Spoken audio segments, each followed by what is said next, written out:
上一條片講到 hea 士衝出台灣本島，嚟到位於台灣東南方嘅綠島。咁除咗跟住潛水教練 Oscar 落水探海龜之外，綠島仲有咩玩呢？跟住我哋嚟睇下啦。hea 士今次喺綠島住嘅係呢間造型好似水管嘅民宿。我哋揀呢間民宿咧，其中一個好大嘅原因就係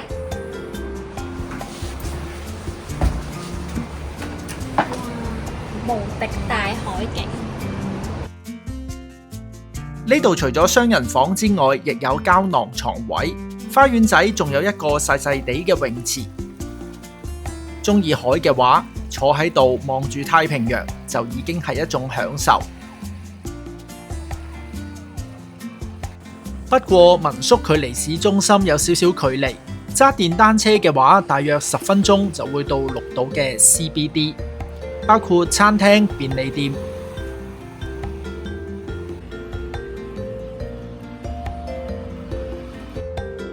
Hi, how are you?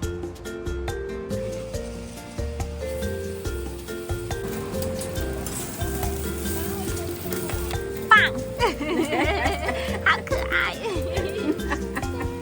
有9層塔，同埋佢個醬係好食嘅，個皮都幾煙韌。再過少少就係出名嘅綠島燈塔啦。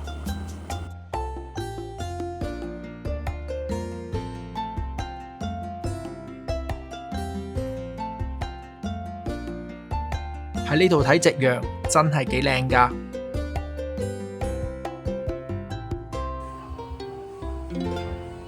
到咗晚餐時間，我哋食咗一間燒烤吃到飽，每人只係台幣300蚊就可以任食。雖然食物未必可以同本島嘅餐廳比較，但氣氛就非常好啦。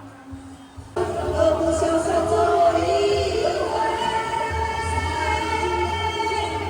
場氣氛好嗨啊！頭先有個姐姐派咗個仙女棒俾我哋。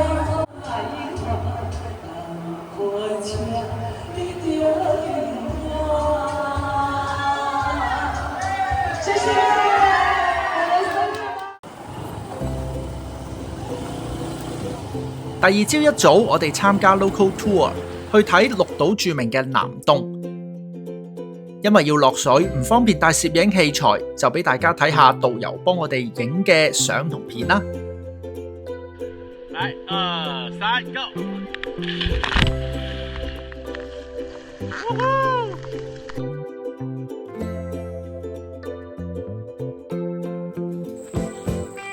之後仲去咗附近嘅打卡勝地灣公洞。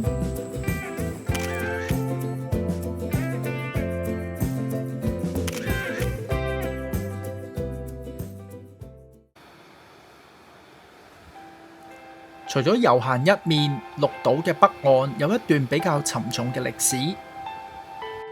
呢度係白色恐怖綠島紀念園區。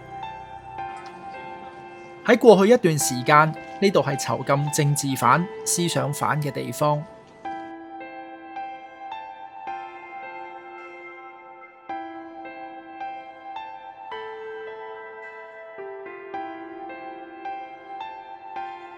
當日嘅囚室原址保留，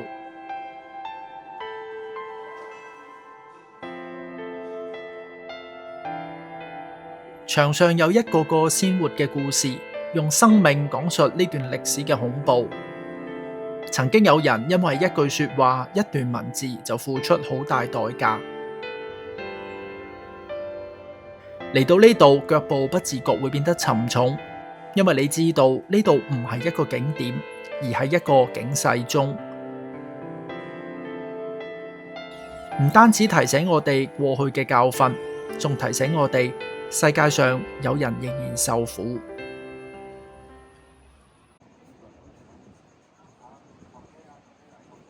呢晚我哋去咗綠島另一個人氣景點，係喺海邊嘅朝日溫泉。佢係一個好罕有嘅海底溫泉。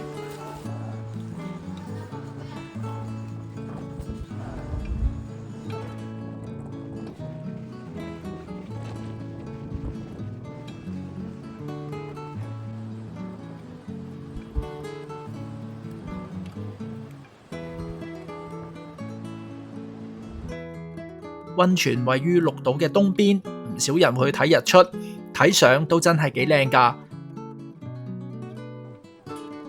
不過 hea 士嘅行程安排就夜晚先嚟浸，四圍就一片漆黑啦。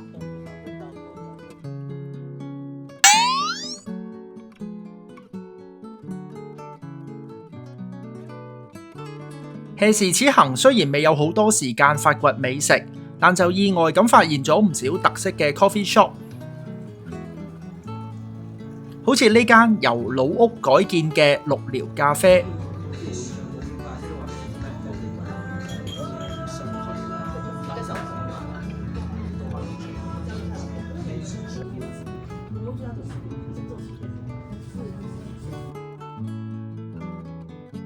至於呢間奇島咖啡，原來係另一位香港潛水教練嘅太太開嘅。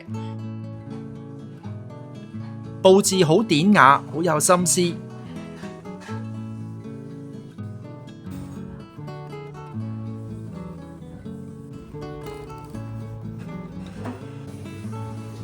希望之後有機會再嚟綠島揾佢哋傾偈啦。